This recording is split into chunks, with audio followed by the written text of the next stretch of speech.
මදාවර මිත්‍රය ඔබ සැමට ප්‍රීතිමත් උදෑසනක් ප්‍රාර්ථනා කරනවා. උන්වහන්සේ ඉදිරියට අපි තවත් දවසක් පැමිණලා තිබෙනවා උන්වහන්සේට ස්තුති කරන්නට. අද දවස උන්වහන්සේ අපට දීම ගැන උන්වහන්සේට ස්තුති ප්‍රශංසා කරන්නට උන්වහන්සේ තවත් දවසක් අපේ ජීවිතයට එකතු කර දී තිබෙනවා. තවත් දවසකින් අපි උන්වහන්සේගේ පැමිණීමට ලංව තිබෙනවා. ඒක අපි සෑම දිනකම සිහිපත් කළ යුතුම දෙයක්. දවස ආරම්භයේ විශේෂයෙන් හිමිදිරි උදෑසන අපි අවදි වෙනකොට අපි එක දෙයක් මතක තියාගන්නට ඕනේ. දිනපතාම අපි මේක පුරුද්දක් කරගනිමු. ඒ තමයි දවසකින් අපි උන්වහන්සේගේ පැමිණීමට උන්වහන්සේව මුහුණට මුහුණලා දකින්නට දවසකින් අපි ඒ උන්වහන්සේගේ උතුම් වූ ආශිර්වාදලත් දවසට ලංගුණා කියන ඒ සිතවිල්ල අපේ සිත්වල සෑම උදෑසනකම ඇති කරගනිමු. මොකද අපි ඒ දවසට තමයි අපි ගමන් කරන්නේ. අපි හැමෝම ගමන් කරන්නේ. ඒ නිසා අපේ ජීවිතය සඳහා සූදානම් කර ගැනීමයි උන්වහන්සේ අපෙන් බලාපොරොත්තු වෙන්නේ. ඒ නිසා මේ උදෑසන අපි උන්වහන්සේට අපේ ජීවිත බාර කරමු. ආසත් පොළොවත් මා පාලනය කරන්නව අදරමං කරදීපියනනිය වහන්සේට සිත කරනවා ප්‍රශංසා කරනවා.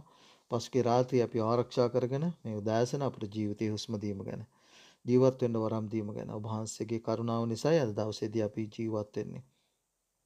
ශුද්ධෝපියනනිය අද දවස පුරාම අපට ළඟ සිටීමෙනවා. අපිට ඉදිරි කාලේ අපිට පෙන්වෙන්නේ නැහැ. නමුත් අපි දන්නවා ඔබ වහන්සේ සමග අපි දවස ආරම්භ කරනකොට ඔබ වහන්සේගේ දයත්වල උසලාගෙන අපගෙන යනවා. අපේ ජීවිතයේ මුහුණ දෙන්නා වූ සීල ප්‍රශ්න කරදර අමාරුකම් වලට මුහුණ දෙන්න ඔබ වහන්සේ අපට බලය ශක්තිය දෙනවා.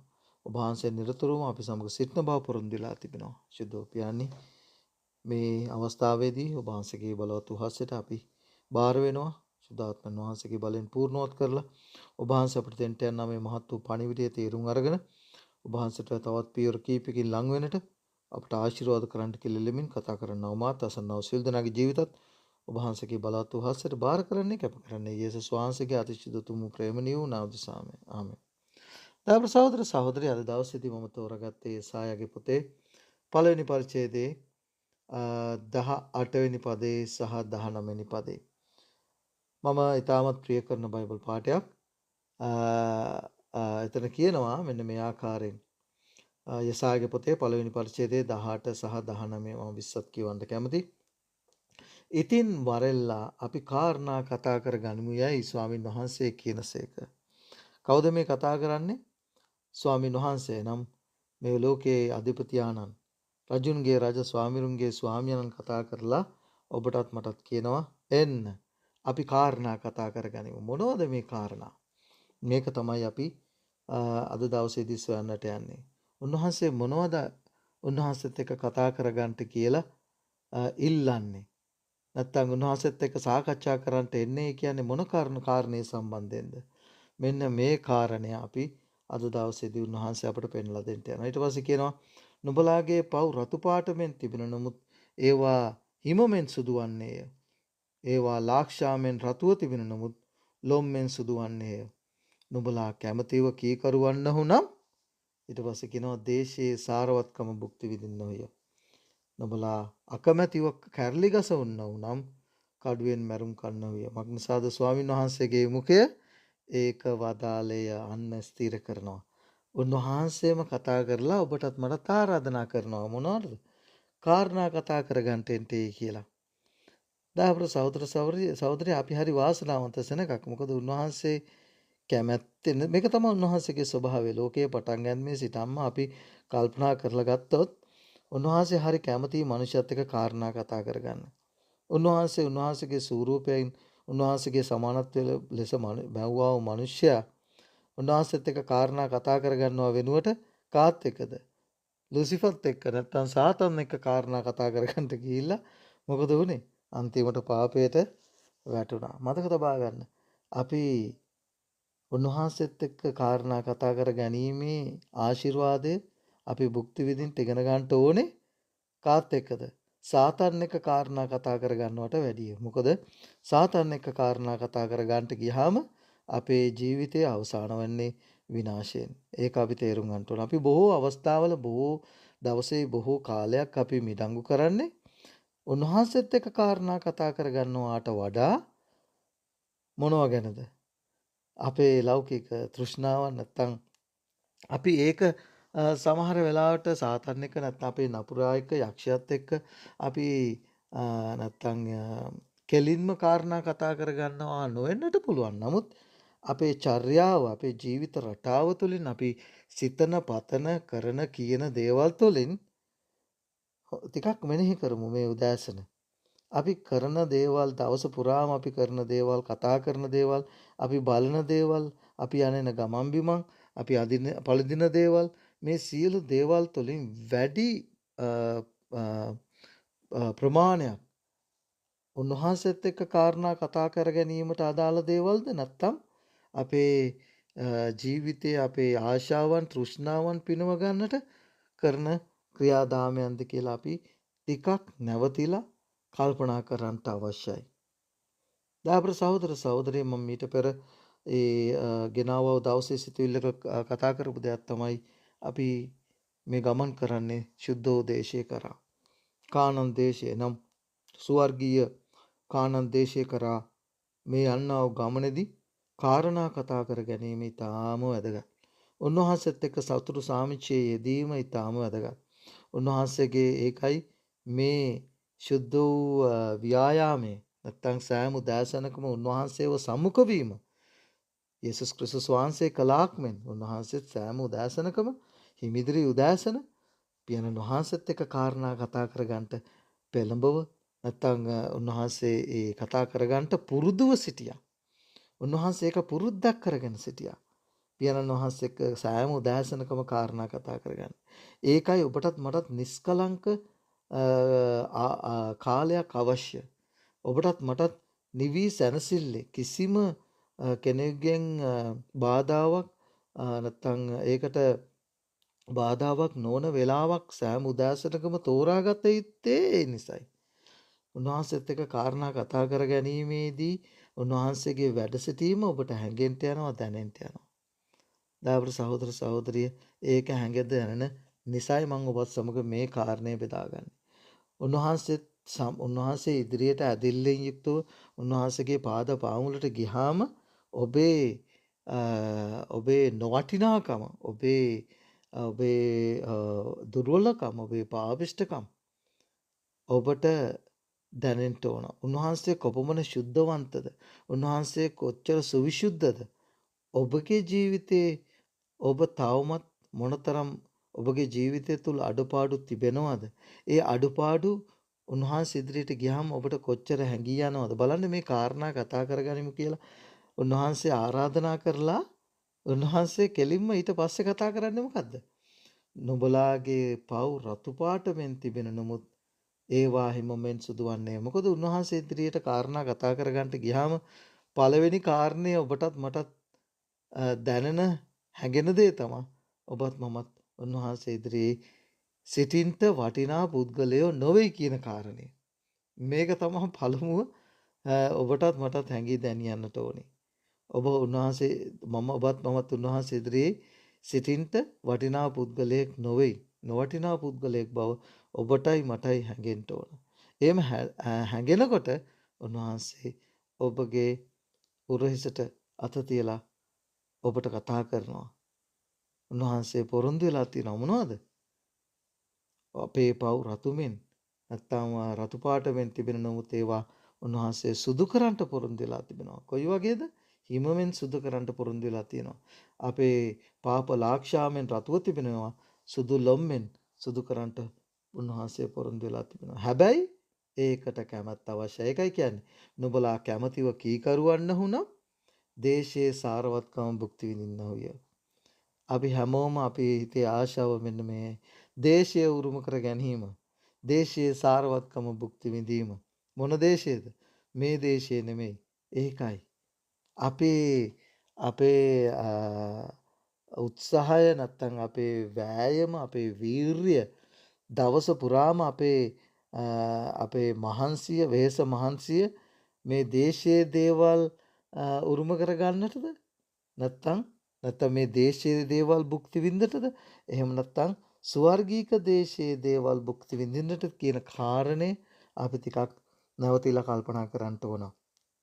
මම ඊට පෙර කියවව කාරණේ තමයි පෙනෙන දේ తాවකාලිකයි. නොපෙනෙන දේ සදාකාලිකයි. ඔව් අපි ජීවත් වෙන්නට අපේ දිනපතා අපේ ජීවිකාව ගෙන යන්නට අපි වැඩ කරන්න ඕන, වෙහෙසෙන්න ඕන, මහන්සි වෙන්න ඕන.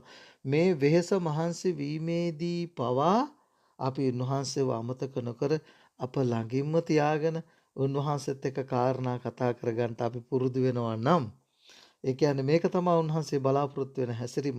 මේක තමයි එදා ඒනොක් කළා වූ ඒ සත්පුරුෂ ක්‍රියාව උන්වහන්සේත් එක්ක අවුරුදු 300ක් හැසිරුණායි කියලා කියනවා. ඒකෙන් අදහස් කරන්නේ අවුරුදු 300ම ඒනොක් දන ගහගෙන යාඥා කළායි කියලා නෑ.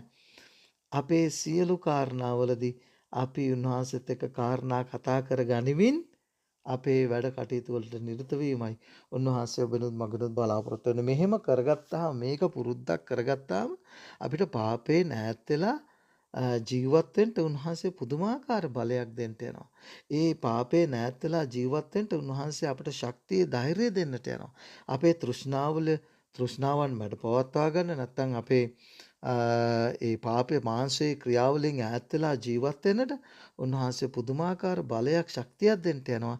මෙන්න මේ කාරණා කතා කර ගැනීමේ ක්‍රියාවලිය ඔබ දවස පුරාම උන්වහන්සේත් එක්ක සිදු කරනවා නම් දාපර සහෝදර සහෝදරිය පාපයට වැටුණත් ඔබ කාරණා කතා කරගන්න උන්වහන්සේත් එක්ක කාරණා කතා කරගන්න අමතක වෙලා නැත්නම් ඒ දේ අපහසු වෙලා අතපසු වෙලා ඔබ පාපයට යම් වරදකට වැටුණත් ඔබ නැවත වාරයක් උන්වහන්සේත් වෙතට එනකොට උන්වහන්සේ ඉදිරියේ ඔබේ පව් කියා දෙනකොට බලන්න දාවිත් රජතුමා ගීතාවලිය 51 වෙනි පරිච්ඡේදයේම ඔහු කළා වූ මහත් වූ භයානක වූ අපරාධය ගැන ඔහු පුදුමාකාර මොකද දාවිත් රජතුමාට පුරුද්දක් වෙලා තිබුණා මොකද්ද මේ කාරණා කතා කර ගැනීම උන්වහන්සේගේ ගෘහයට ගිහිල්ලා උන්වහන්සේ ඉදිරියේ උන්වහන්සේගේ මාලිගයේ දොරටුපාලෙක් වගේ ඉඳගෙන උන්වහන්සේත් එක්ක කාරණා කතා කරගන්නට දාවිත් රජතුමා අතිශයින් ආසා කළා. එහෙමයි දේව වචනේ කියන්නේ.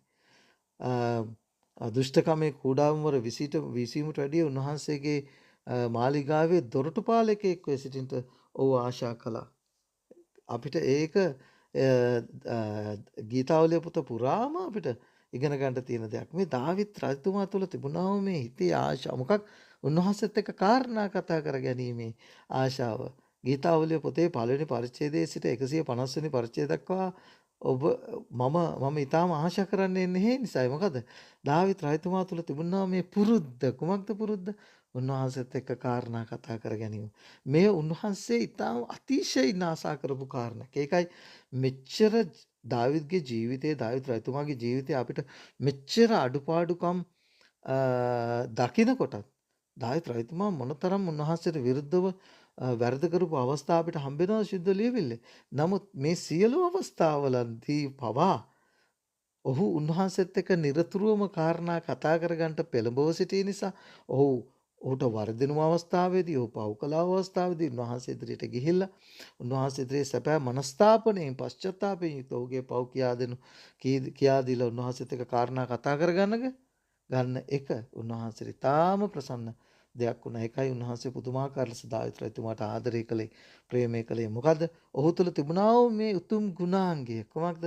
කාරණා කතා කර ගැනීම. දාබර සහෝදර සහෝදරිය අපි මේක පුරුද්දක් කරගන්න. අඩු තරමේ පැය භාගයක්වත් දවසකට උන්වහන්සේත් එක්ක නිහිවි හැනවිල්ල නිශ්චල ස්ථානයකට ගිහිල්ලා නිස්කලංකව සුද්ධ ලියවිල්ල නැත්තම් මේ දවසේ සිතවිලි මෙනෙහි කරලා ඊළඟට දේව වචනේ යම් බයිබල් පාඨයක් පෙරලලා කියවලා නැත්තම් අපි මේ බයිබල් පාඨයේම හොඳටම ප්‍රමාණයක් උන්වහන්සේත් එක්ක ප්‍රමාණවත් උන්වහන්සේත් එක්ක කාරණා කතා කරගන්න. ඊළඟට යාඥාවෙන් අධිලෙන් යුක්ත උන්වහන්සේගේ පාද පාමුලට ගිහිල්ලා උන්වහන්සේත් එක්ක මේ කාරණා කතා කරගන්න ඕනේ. දාවිත් රජතුමා කියනවා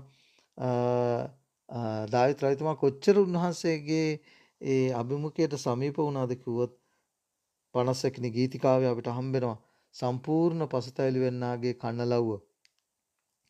එතන කියනවා 7 වෙනි පදේ හිසපින් මා පිරිසුදු කළ මැනව එවිට මා පවිත්‍ර වන්නේ මා සේදුව මැන එවිට හිමස වඩා සුදුවන්නේමි ඔබ බින්දා වූ අටවලට සැප ලැබෙන පිණිස ප්‍රීතිය හා සන්තෝෂය මට ඇසෙන්ට සැලසුව මැනව මාගේ පාපය කෙරෙන් ඔබගේ මුහුණ සංගවා ගත මැනව මාගේ සීල අයුතුකම් මැකුව මැනව දෙවියන් වහන්සේ පවිත්‍ර සිතක් මා තුළ මැව්ව මැනව. දයාපර සහෝදර සහෝදරිය ඔහුට හැකියාවක් තිබුණා. උන්වහන්සේ කවදාවත් අහක දමන්නට යන්නේ නැහැ. ඔබගේ ජීවිතය තුළ මොන පෞකාරකමක්, මොන අධර්මිෂ්ඨකමක්, මොන කිලිටිකමක් තිබුණත්